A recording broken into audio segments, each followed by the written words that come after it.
Traveling the Vortex.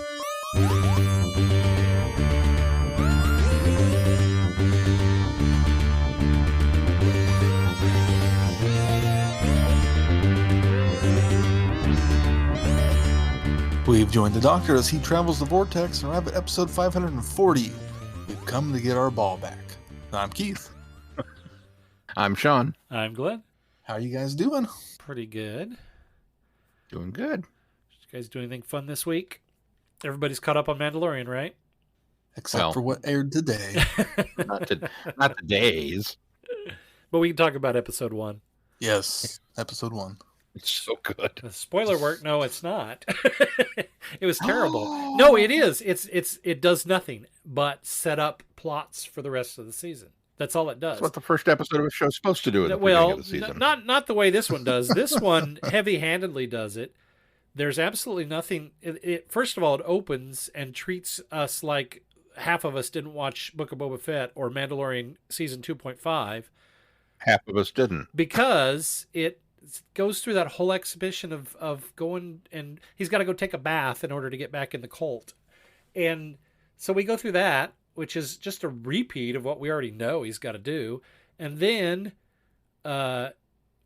we get introduced to these pirates and that's the other thing is he comes to the planet first.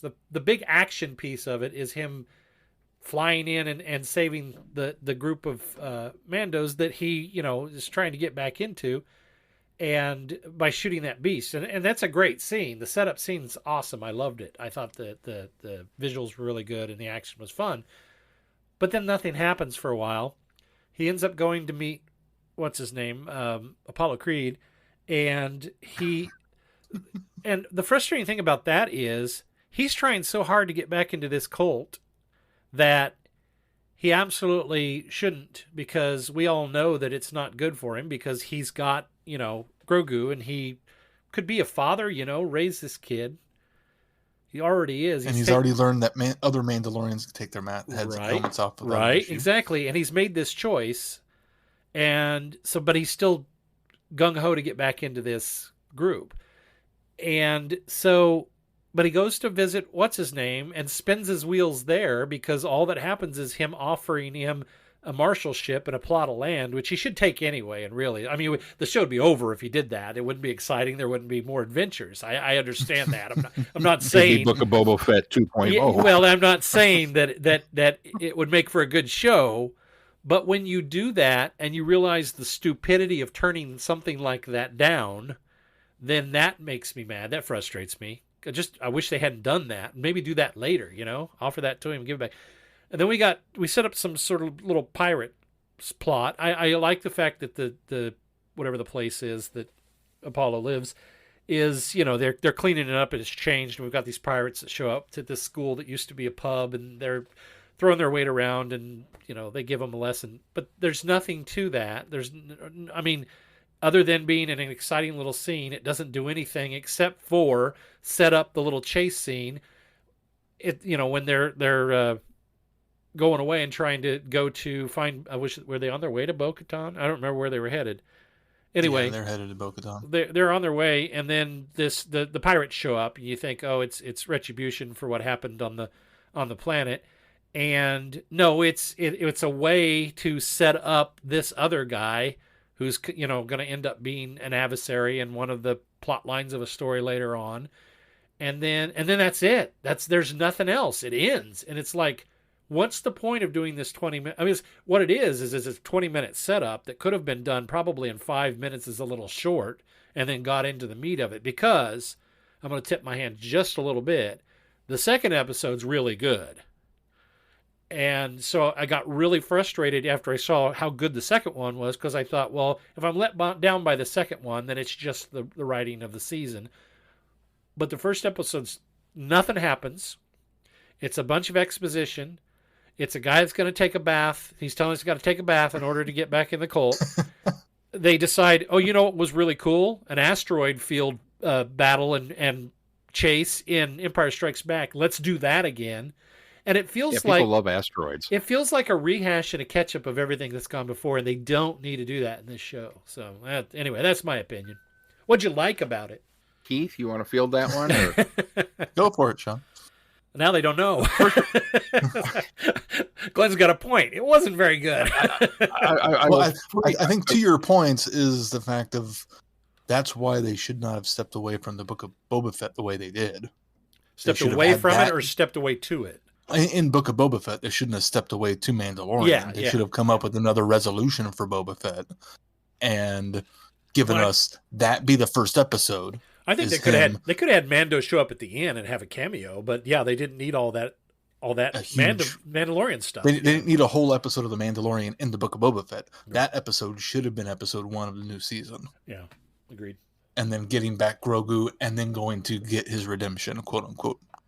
Yeah, because if you, I see your points. It's a valid argument. If you didn't watch Book of Boba Fett, and they're assuming that you didn't because they're trying to catch people up.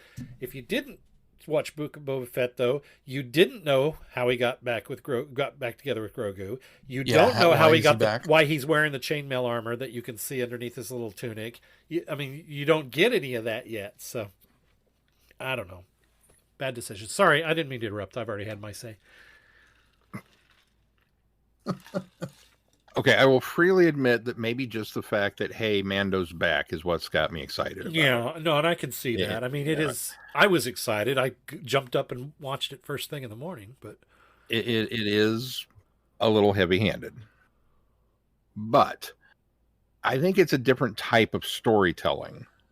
I think Mandalorian has kind of, from the beginning, been, the space western and other I think partially, and I still haven't watched Andor yet, but I think partially Andor, from what I understand, is it's on a different plane show than what Mando is. Mando's kind of, I hate to say this, but aiming for the cheap seats. It's flashy and entertaining, and that's about it. Whereas Andor, from what I've heard, this is what Star Wars could be, And so on that base level of here's something fun with a character that everybody seems to like and his cute kid doing, lone wolf and cub. I'm right there with you. I'm fine with what you presented me because we got a little adventure. We got a little setup. The pirate bad guy is obviously going to be the villain for this part of the season. He's rocking a very Pizza the Hut vibe. I was okay with that. I thought that was cool. I liked. Are we going with Mando Dial or Crocalorian for the the cocaine bear with teeth? What are we going with that thing? Yeah, that I kept waiting when they did the tethers. I kept waiting for the Jendy Tartakovsky Clone Wars electrocution thing, and instead it just rolled over and took them all with it. I'm like, that was not a good plan. What are you guys thinking? I'm going to chain myself to the beast. This is going to end poorly for you. Oh, you know what? The other thing that I'm going to interrupt because I'll forget this again. That's why he went back and saw Apollo, because he wanted to go. I'm going to use these names because I can't remember anybody's names at anything. I don't fully understand why he needs the droid. That's just it. He goes there to get the dang droid. They do their own little shot job to get him to reawaken, and of course he's reverted back to original programming and tries to kill him. And then they take him to these little, which are adorable. The scene's great. I love the little guys that are working on him. But they need this part, and so he has to go get this part. And that was just another thing that, okay, we're setting up another plot line for this. I agree with you, Sean, that this show is and should continue to be that fun and flashy Western story. But this first episode doesn't even feel like any other episode of Mandalorian. It feels like the first episode of Book of Boba Fett, where a lot of nothing happened. Well, they're definitely setting, when he says, what if I go get the part for you? Yeah, but you shouldn't have to do that because none of Mandalorian did that in the past. Every story led to another story, and it built upon itself, and it didn't need to set up the entire season. And for some reason, Favreau felt like he needed to set up all the plot lines for the rest of the season, and I don't know why he felt he needed to do that. The rest of the season, the missions of the rest of the season must not be in chronological order. So he must have felt like he needed to, oh, he needs to go get this part. Well, okay, why do we need to go get this part? Well, it feels like he kind of worked backwards from what he did, where he couldn't make them seamlessly go into each other like previously. Yeah, that's possible. I agree. The fetch quest is I'm not real excited about, because I feel like we've been there, done that, and okay, I'm gonna go get this bounty. Oh, I lost my ship. Okay, I got to go get the Jawas that did it. I got to do this first. Oh, I got to go over here. That's kind of been the MO of the show. I disagree with you there, because that's very much what they've done. Is this is the path, this is the way, but we're going to go over here, and they take the long way around. Yeah, we're very much going to take a lot of detours to get there. And I agree with you that, yes, take the plot of land, settle down, become a marshal. That's totally what you should do. And there's still plenty of adventures to be had. There's a school for Grogu. You're all set. But as you pointed out, the show's over at that point. Yeah, but it shows how stupid Mando's being. Because he's shown a lot of growth in 2.5 seasons. He's shown a lot of growth, and he has become educated by life, adventures, things that's happened to him, and he's grown as a character. But when you present that to him and he immediately turns it down because he's going back to his old ways, it's that presenting that at this point was, to me, futile, and made me mad. I think it shows made me mad because I thought I was giving him more credit. Yeah, than he now I think deserves. It shows more just how indoctrinated he is. I mean, this is all he's known, because he was brought into this. You have to remember, he's not. He was also, a foundling, and the cult brought him in and brought him up. So he's been brainwashed by these people from day one. And as Bo-Katan pointed out at the end of the episode, it was your cult that fought with that cult that caused this cult that fractured Mandalore to begin with. Yeah. That Mandalore is not a power anymore. If you guys had all stuck together, you would have kicked everybody's butt. Because that's how great a warrior clan there is. But the individual clan politics completely shattered it. But that's all he knows is that. And he stepped out of his comfort zone in the first 2 seasons, dealing with Grogu and getting attached, and this is the extent to which he will go to protect the little guy. And now that he's got him back, he's kind of retreating back to what's familiar and comfortable, because it's still scary for him as a new dad. He doesn't know what to do at this point. So he's going to fall back on what he knows, which is, I'm going to teach him the way that I was taught. But I can't do that because I've been dishonored and I have to go fix that first. Is it the right decision? Probably not. No, but I can understand why he's making that decision. Yeah, no, I can see that too. Yeah, that's a good point. And I suppose, while he hasn't said it, there's probably something in the back of his head where, yes, he's a foundling. He's not a lineage Mandalorian, where he probably doesn't feel like he has the privilege where he could take off his helmet the way Bo-Katan can, because she is lineage Mandalore. Well, but bloodlines. He's an adoptee. But even in that episode where he first met Bo-Katan, he got pretty much a history lesson in all of the different factions of men, and they're the only ones that don't take their helmet off. So it's not like it's just this one faction that Bo-Katan's part of, or this lineage that she's part of. He understands that there are other factions, that it's not a Mandalorian thing. It just happens to be this group. So I don't know. We'll see. The second episode, and again, I'm tipping my hand, it gave me a lot of hope for the rest of the season, because I really, really enjoyed it. But of course, we'll talk about it next episode. And you guys will be behind one more. No, hopefully by then I will have watched. Depending on when we record, it will at least be. I will be behind every week. All right, yeah. Because we watch on Tuesday and the new episode drops Wednesday. So then I have to wait a week for it before we can watch it on Tuesday. Well, and there's no way I'd have been ahead of you guys if we'd have managed to be able to record on Monday, but we had to push till today, so I got another one in. What else have you done?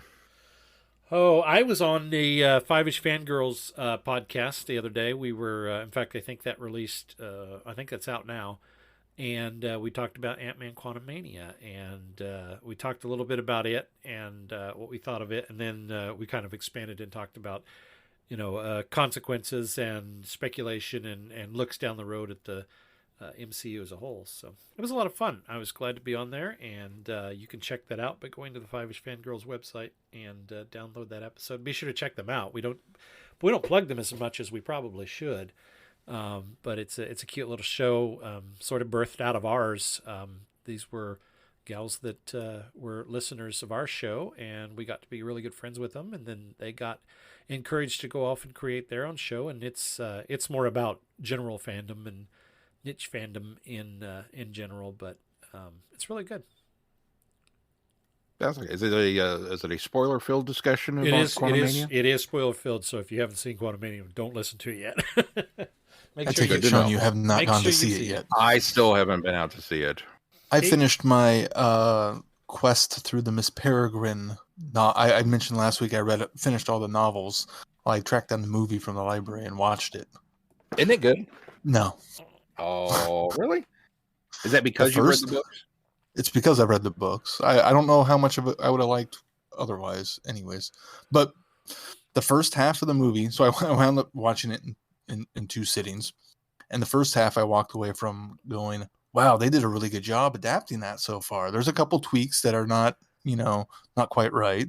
Characterizations that are, they switched some powers and ages around for some of the peculiars. Then I came back to part 2, and it just took a dive off a cliff. I heard it goes off the rails. I heard it went off the rails at the end. I didn't realize it was that early in the movie. It starts going off pretty quickly after that. It just change after change after change, and things that don't, like, there is maybe 2 things that happen through the latter part of the movie that happened in the book. The rest is completely off the deep end in a different direction. My like of the book is strongly outweighing what they did in the movie. So now I want to read the book. Yeah, I highly recommend it, and it's a quick and easy read. I mean, it's a young adult book, so it's pretty easy. And I did appreciate the fact that they used at least one of the original book photos, and at least reposed all the actors in the photos that he pulled for the book. So they just reshot all the photos with the actors in it, so the faces matched. That was a nice touch. So there were some nice aspects of it that they got right. It's just, it took a third act blockbuster twist that didn't need it. Well, we know there was something else that you did too, Keith. You got a chance to play the new Lost in Time mobile app. And yeah, that's also your something new 2-minute review. Yes, it is. So this new mobile app just came out today. It's called Doctor Who Lost in Time. It's a nice little... So far, I'm only a little bit into it. It's a nice little game where it's a farming type game.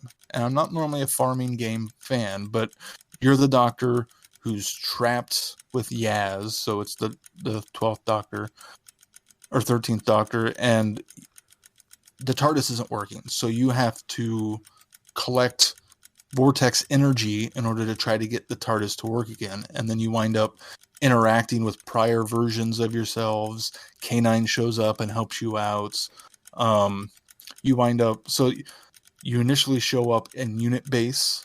And so the first quote unquote farm you set up is in the unit base.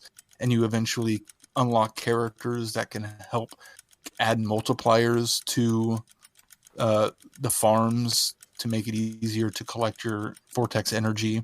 And then there are other things that you can unlock in order to, or that you can purchase or earn in order to unlock future things and, move forward. My biggest complaint with it is there are episodes, quote unquote, to them. And every time you start a new episode, you have to restart your farms.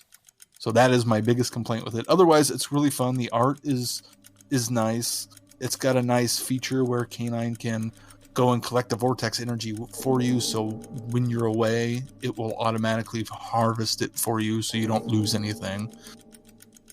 It's got some nice pairings that you don't really expect.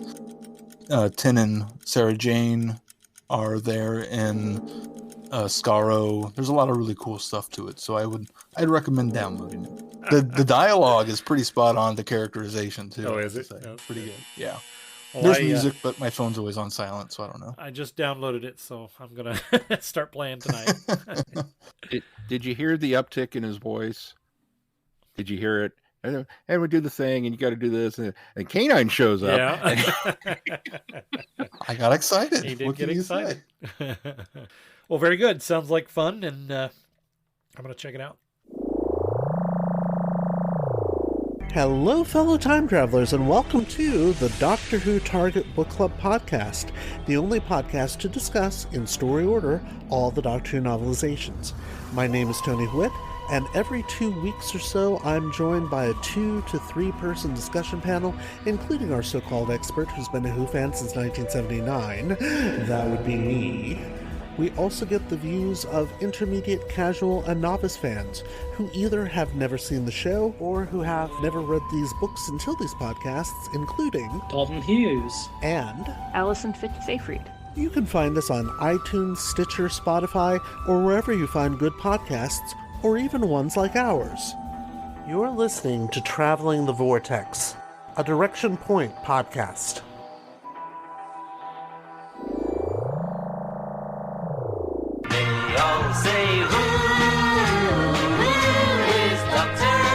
Do you collect Doctor Who?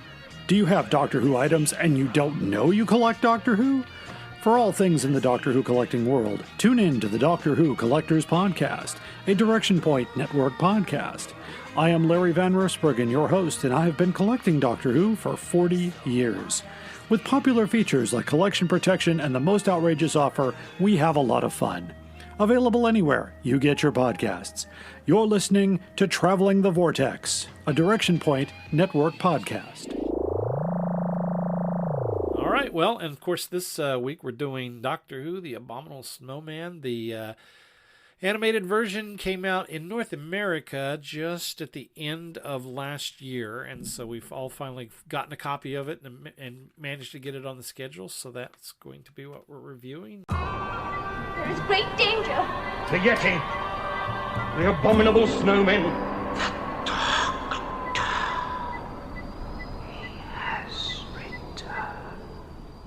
Where are they, these mountains? Don't you know where the Himalayas are? They're in India. No, not India. This is Tibet. That's where we are, Tibet. Now, there's no time to be lost. I think I'll go and have a scout around. There's something happening on this mountain. I can feel it. We are besieged. The Yeti have turned upon us. At least that is what we thought until I turned up. They're here, somewhere on these mountains. I discovered the Yeti. The honor's mine, but you want to take it from me. Fear makes us imagine all sorts of things. Including creatures that don't seem to be flesh and blood. Evil. The feeling of evil. Like a shadow on my mind. This thing that's here, this evil, it will spread. It has to be stopped, and I think I can do it. Now stop playing games and open these doors, or are you afraid to meet me face to face? We must make certain that Doctor learns nothing of what is happening. He is a man of great knowledge and intelligence, but he may not show sympathy for the powers that guide us. He may even seek to hinder the great plan. Nothing must interfere.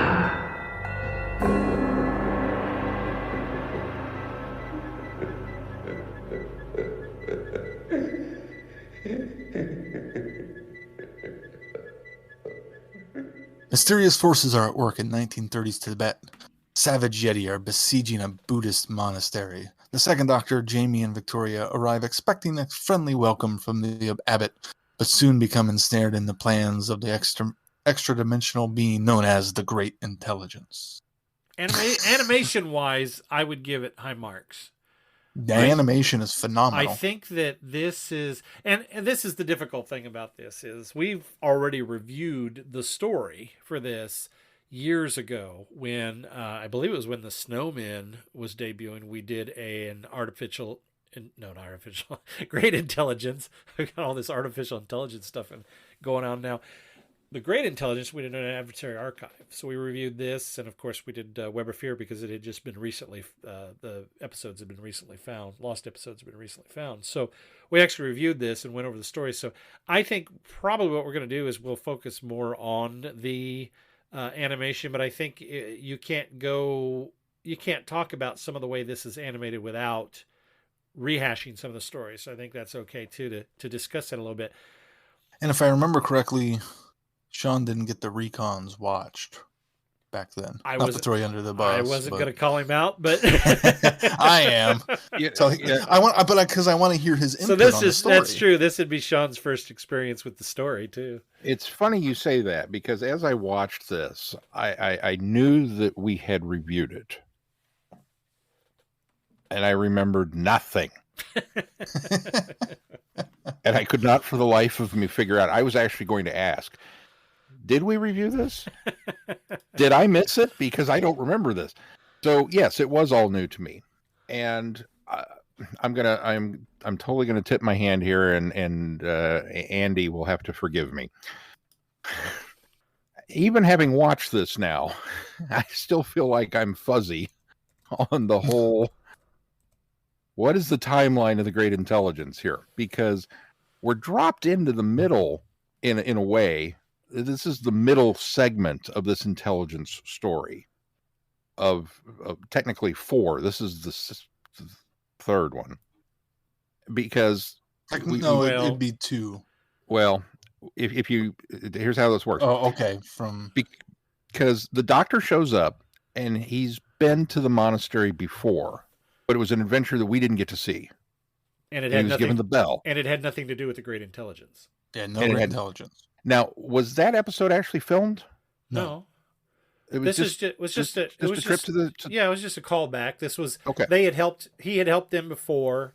They gave him the bell to keep safekeeping. I mean, we get all this from the you get story, all of that in the exposition. He was given the bell for safekeeping. He's had it all this time, had forgotten he had it. They show up and he realizes, oh, I could give this bell back.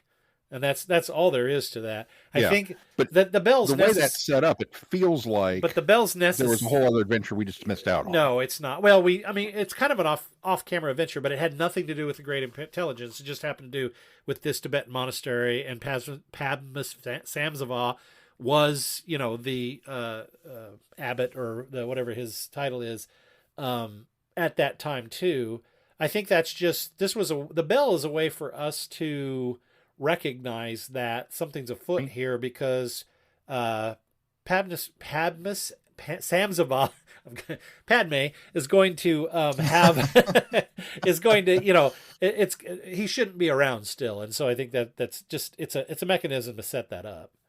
Well, and that's the other part of it for me, is that Panda has been astral projecting and I like that one. Been taken over by the Great Intelligence in a previously unseen adventure that we are not privy to. Right. He's already controlled by so it feels like these two things go together, but they don't. It did happen between. Yeah.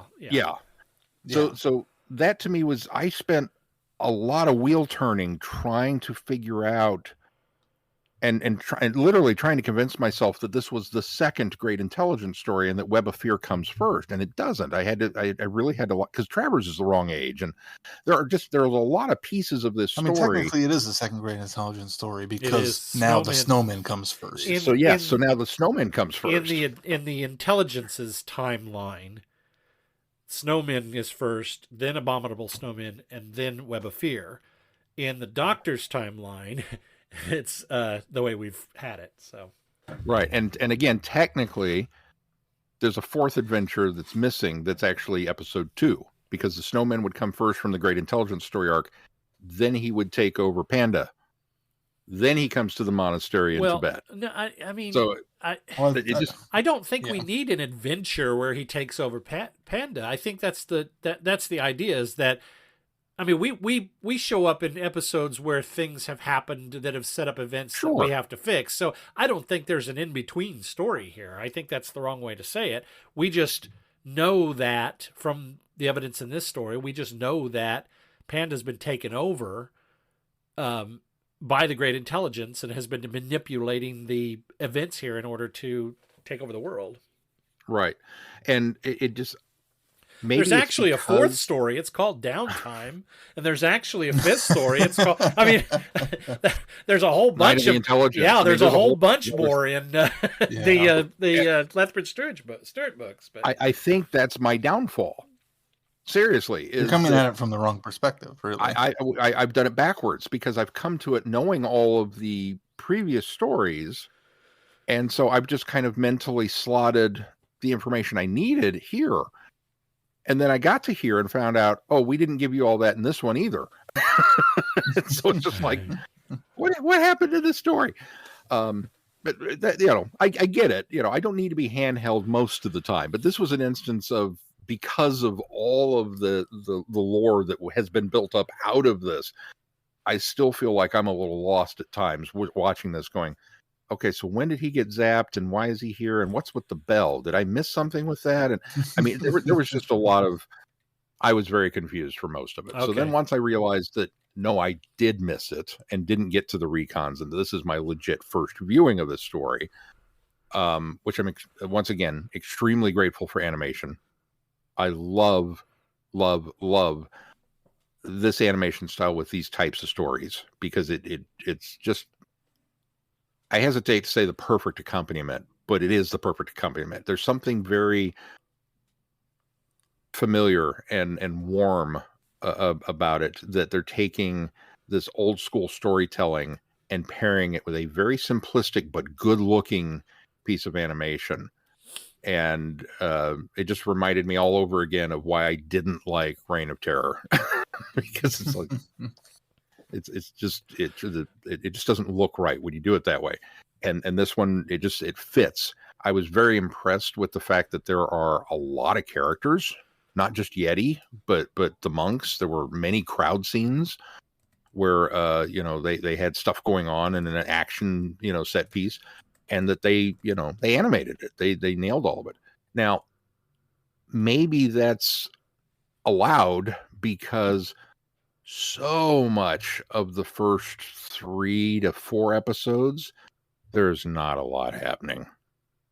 This is a very dry story. You really could take all 6 parts of this and condense this down to a 3-parter and not miss a beat. Yeah. Mm-hmm. And maybe they should have. Maybe they should have given us the other 3 parts to explain the bell.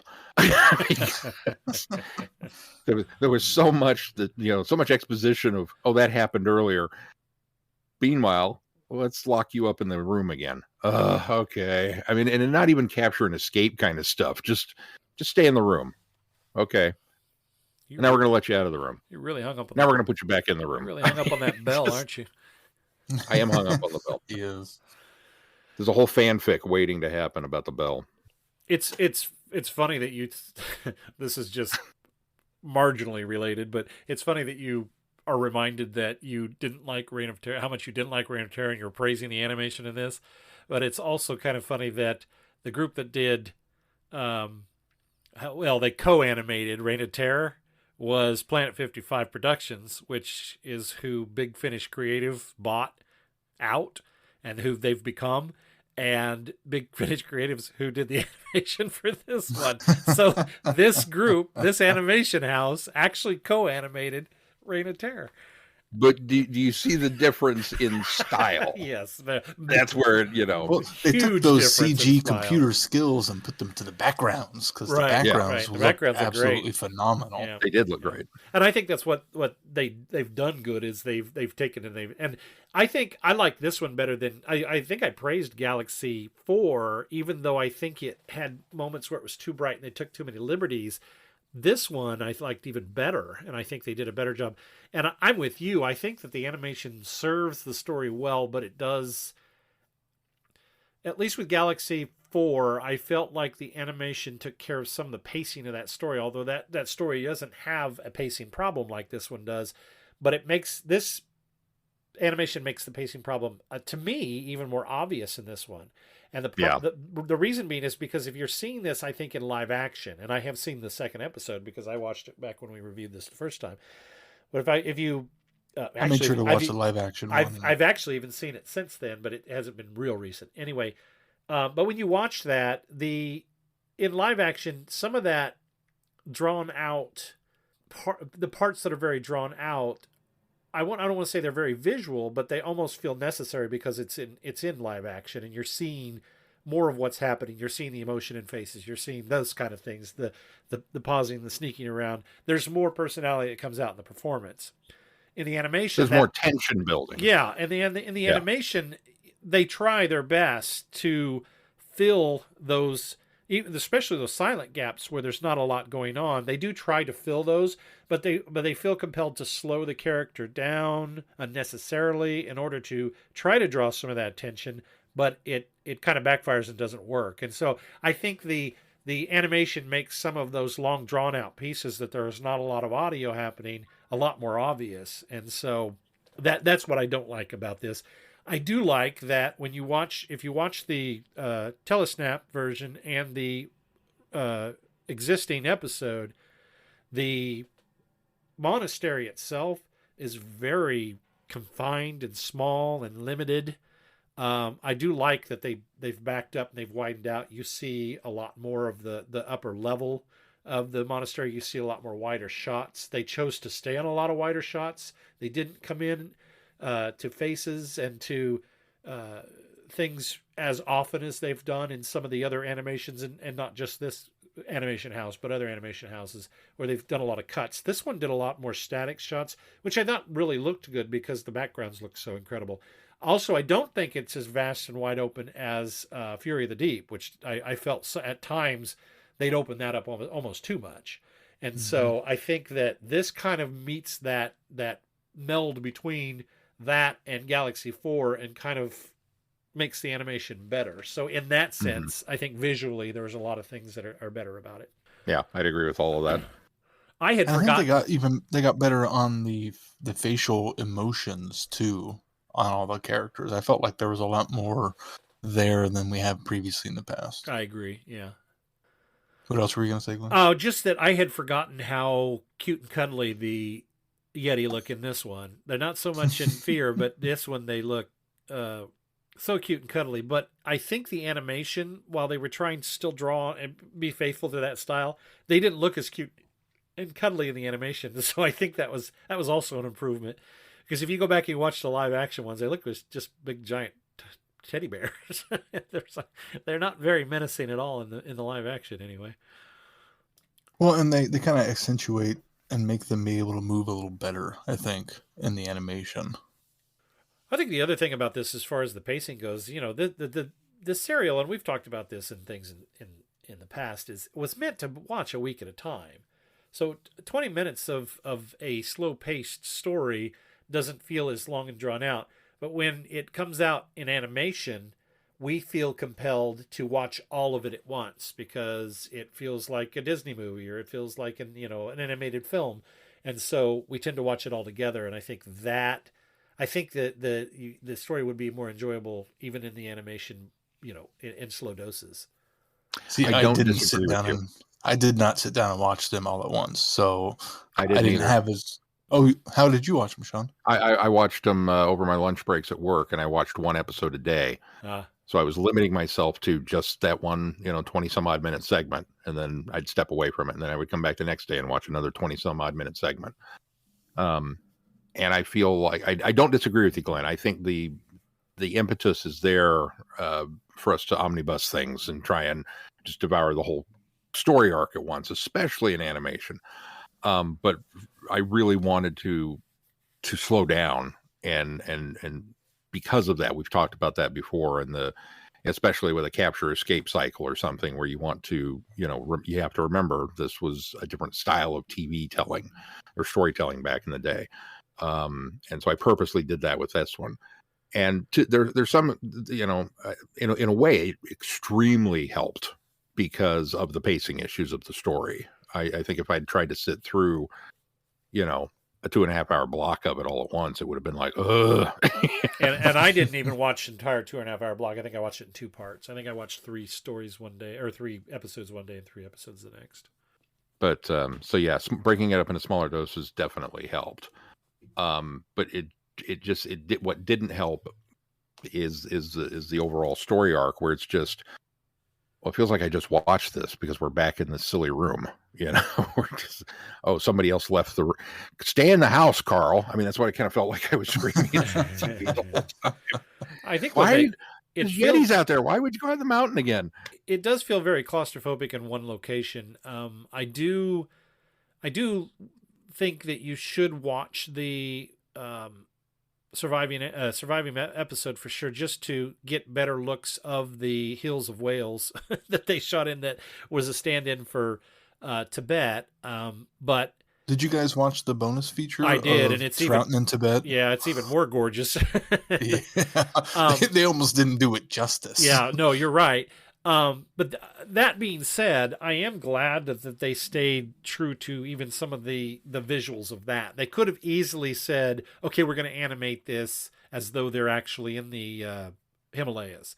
But they didn't. Mm-hmm. They still chose that look that they ended up getting with, and that was fine for what they were doing.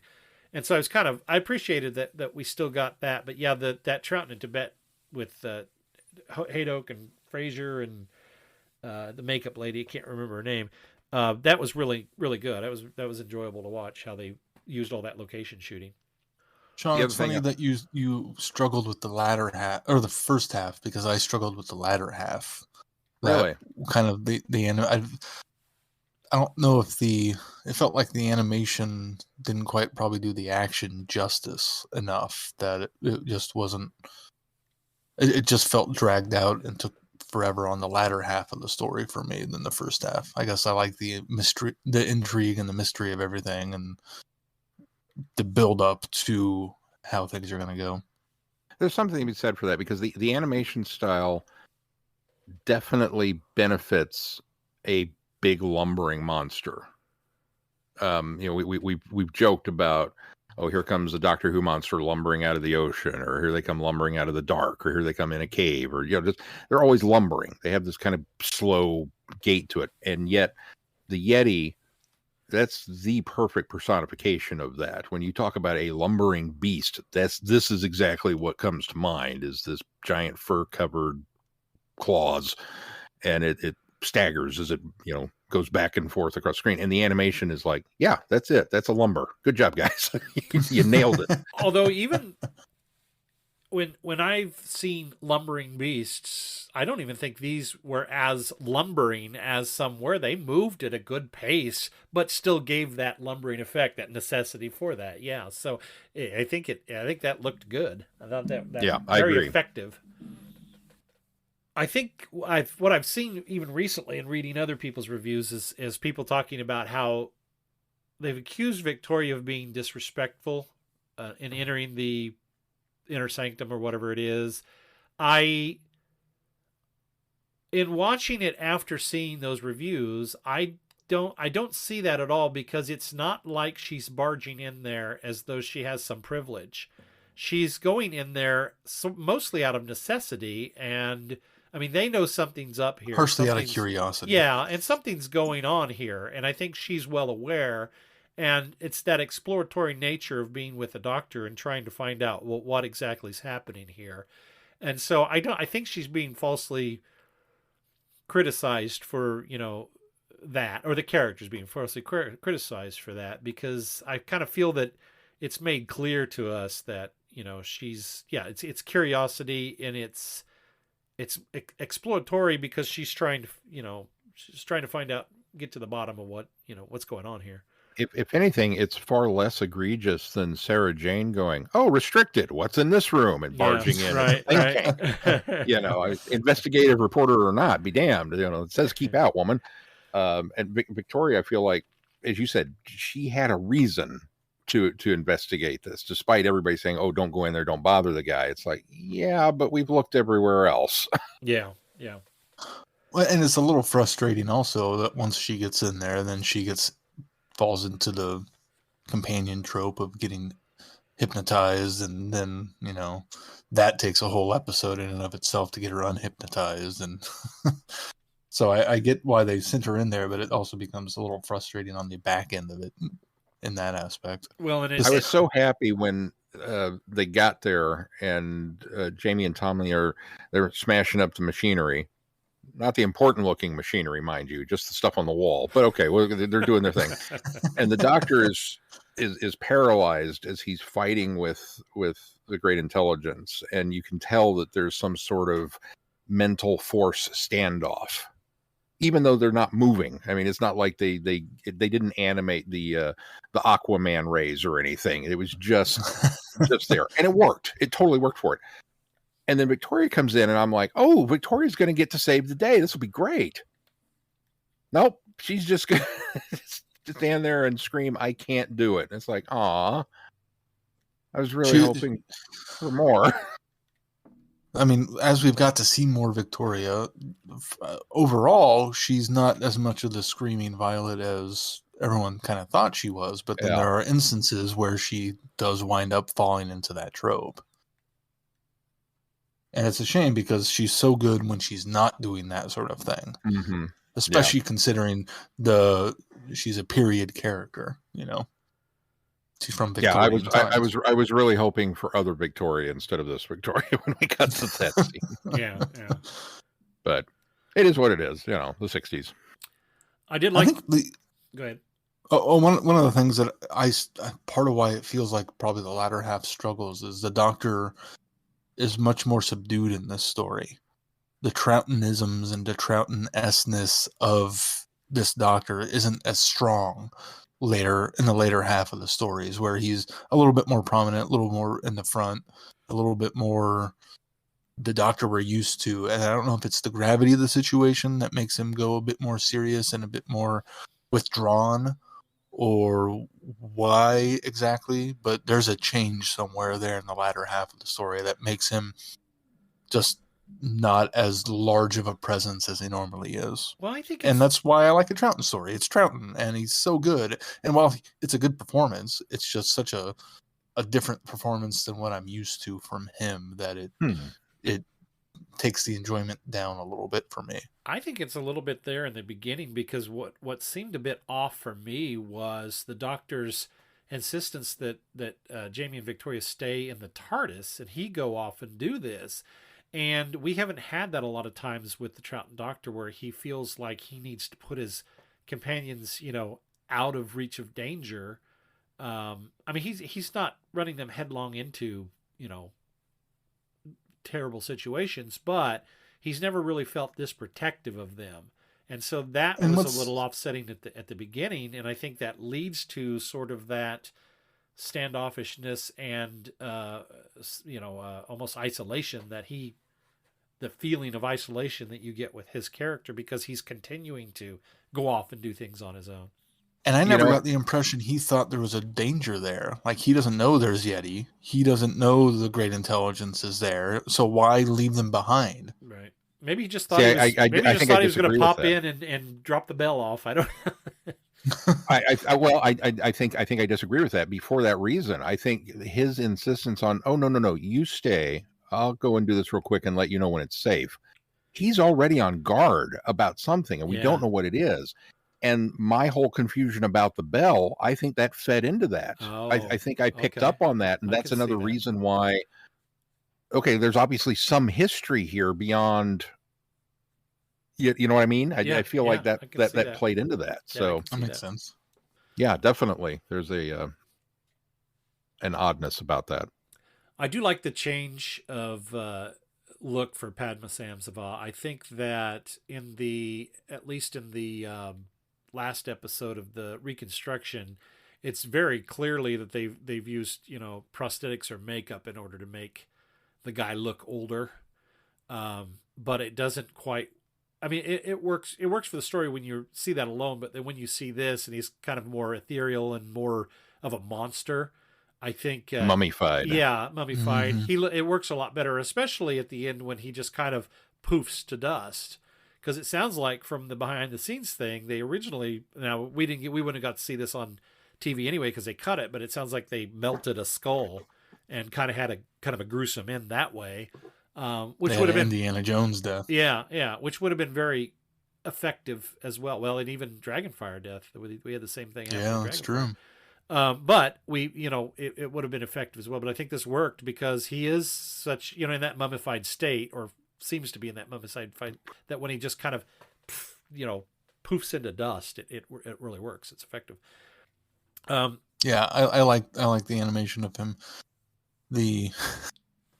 He's another reason probably why it feels like it drags in the later half of the story for me, is because his performance and his dialogue just takes forever, so slow and he becomes more prominent and more prominent. You're right. It's in the last 2 episodes especially, there's a lot of off-screen dialogue from this guy.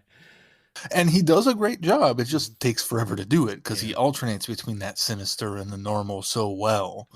It's just okay. Speed it up a little, guy. And there's a lack of background music in this. And I know there's a lot of Doctor Who, especially in the early days, that does not rely on, musical scores in the background. But this one seemed noticeably lacking. And I don't know if I think maybe part of that is because they obviously felt like they needed that blowing snow aspect to give that Himalayas Tibetan feel. And that almost becomes not necessarily distracting, but almost a little too noticeable at times.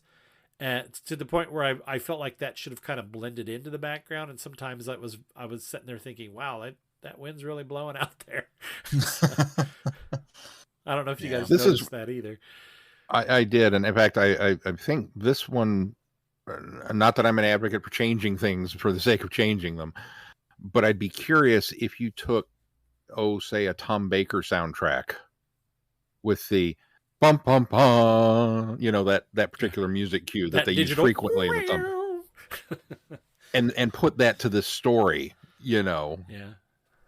marching around a corridor before you get locked in the room again. And I think it could liven things up a bit. Yeah, it might not make it feel so dragged out and stagnant. I think the audio is some of the best audio. I remember listening to this thing because I did the reconstruction, and then I also did the audio with linking narration, which I believe I think Fraser did this one. And I remember struggling at times to hear the audio in this, but boy, they've really cleaned the audio up from those old tapes, and they sound great. This one, there wasn't anywhere that I felt like I didn't understand or couldn't hear what somebody was saying. Yeah, definitely not.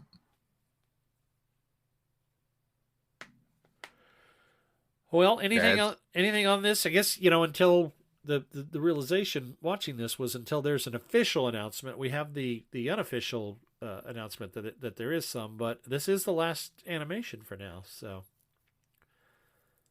again, the animation is so good that I wish they would do more and finish off what we're missing. Well, and like I say, if that write up from the, what was it, the Mirror or the Sun? It was the Mirror, I think, is right. They're at least going to announce 2 this year. I don't know that we'll get them this year, but they are going to announce 2, and the alleged colorized episode 2. But I think that they've, especially with Galaxy 4 and Abominable Snowman, they've shown that they have a good track record, and that these things look good now. They're really doing neat things with them. Fury from the Deep was good. Even ones that weren't necessarily Big Finish Creative involved were good. I think that obviously everybody had a problem, and rightfully so, with the animation that was in Web of Fear for the one missing episode. But yeah, I think they've proven that animation is the way to go, and you can make it look good without feeling like you have to be entirely beholden to shooting scripts. I think what I appreciated on this one as well is there is a reconstruction version on this. So you have the option to see a reconstructed version, and it has the existing episode on there. So that's available as well. Just like, once again, we've been given a black and white version as well as a color version, right. which I appreciate. If you're going to do it, just go ahead and give it to us. And yeah, I'll shell out a couple extra bucks for a 3-disc set in order to secure all of the available options on it. Yeah. Which I have to say, on the last couple, the color I think has been superior, and this one I think it was pretty even. I watched the first couple episodes in black and white, and then the last part in color, and I felt that they were pretty much on par with each other. Well, to be fair, there's not a lot of colorful aspects about this. That's true. Well, I think with this one too, the remote location, the claustrophobic nature, in some ways lends itself to that black and white, horror story kind of feel to it. But then you're right, the Himalayas and the outdoor elements to it. The colors popped, so it definitely fit the bill in both ways. I think my only complaint in comparing this to Web of Fear, the spheres didn't glow in Web of Fear. And when these all glow, I think the spheres are incredibly effective and eerie and creepy when they just beep, beep, beep, and then they start rolling across the floor on their. I mean, that's an awesome setup for something. Did the individual ones glow in this one? I thought they did when they were in the pyramid, but it didn't. Yeah, when they're in the pyramid, they cast that glow, did, but we didn't have. Well, yeah, we didn't have them in pyramids in Fear, though, right? We had them in pyramids in Downtime, but they didn't in Fear, so there wouldn't be any. I thought there was a pyramid in Fear. There was a but pyramid it was that. I don't know that it had. It was that one that the doctor got in. It wasn't the control spheres. Maybe they were stacked up there next to it, though. Now that I think about it. Anyway, but I don't remember them glowing individually. Did they? Like when they were on their own, just rolling around? Maybe they did. I don't know. I don't recall that, but maybe they did. Am I wrong? I don't recall that either. The only glowing maybe I I'm remember, stuck on the scene in the cave. Well, they did. They glow when they're stacked, and then the whatever they're putting out. Oh, that was another thing. You're talking about the cave. I think now it's clearer in my mind where in Travers and Wells, when Travers is in the cave, and this is where he's taken to. He's transported to the future past. I think that I understand clearly now where that event is. It's when he's gone into the cave and he's come out and he's been unconscious, and then he ends up stumbling back to the cave. And so in that time between there is when all of that outer body future stuff happens. Obviously, in for this time it's very condensed, but all of these adventures that he has, Travers and Wells. Mm-hmm. So I that actually seemed a bit more clear to me watching it this time. So that makes sense. That's a very cool point.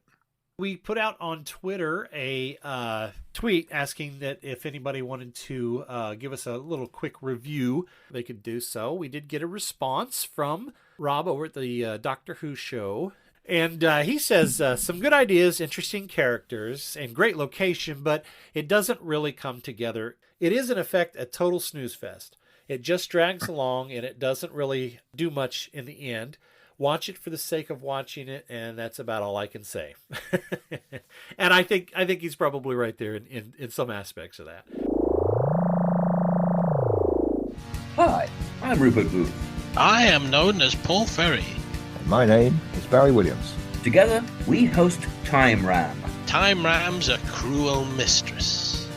It's a random number generator. That also. We roll a number from 1 to 13, and that's our doctor. Then 1 to 300 for the story, and then we ram them together. Even if it doesn't make sense.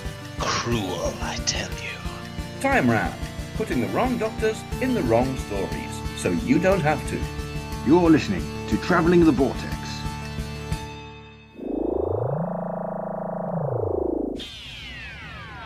You are invited on an adventure across all of time and space, in a completely random order. It's the Police Box in the Junkyard podcast. Jump in the TARDIS with your hosts, Eric Gulbranson, Asad Kheshki, and Matthew Kressel. Explore Doctor Who TV stories, audio adventures, and books, both novels and non-fiction. The Police Box in the Junkyard podcast. It's the entire Whoniverse on shuffle. The Police Box in the Junkyard podcast is a member of the Direction Point Network and is available about once a month wherever you find your podcasts. You are listening to Traveling the Vortex.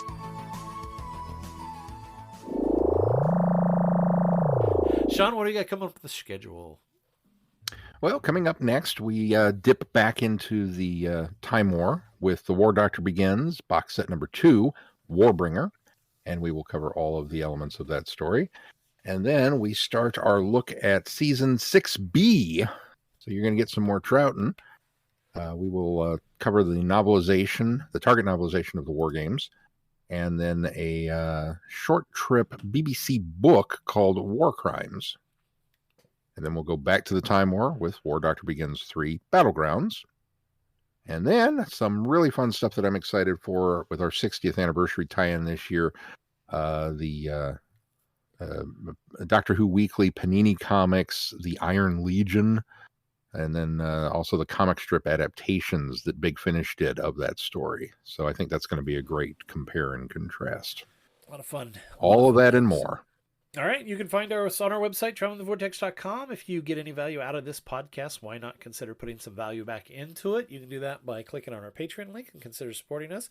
We've got another quiz show coming up very, very soon for those of you that are members and get some dip into those exclusives. And we're also going to have Sean's Star Trek reviews will continue over there, and he is starting season 1 of DS9, so that will be up very soon. So look for that. If you could just give us, just a couple of dollars a month, you get access to all this, and it completely helps us to keep the lights on here at Traveling the Vortex. Also, please consider giving us a 5-star review wherever you subscribe to this podcast. Make sure you join in the conversation on Facebook in our listeners forum. There you can engage with listeners and share your thoughts and insights about this, and maybe tell us what you think of this story. Anything else we need to cover before we close this show? If not, until next time, I'm Glenn. I'm Sean. I'm Keith. Cheers. Good night, everybody. Be seeing you. Thanks for listening. You have been listening to Traveling the Vortex. Doctor Who and all of its associated programs are owned and trademarked by the BBC. No infringement is intended or implied. Direction point! Direction point! A Doctor Who podcast network.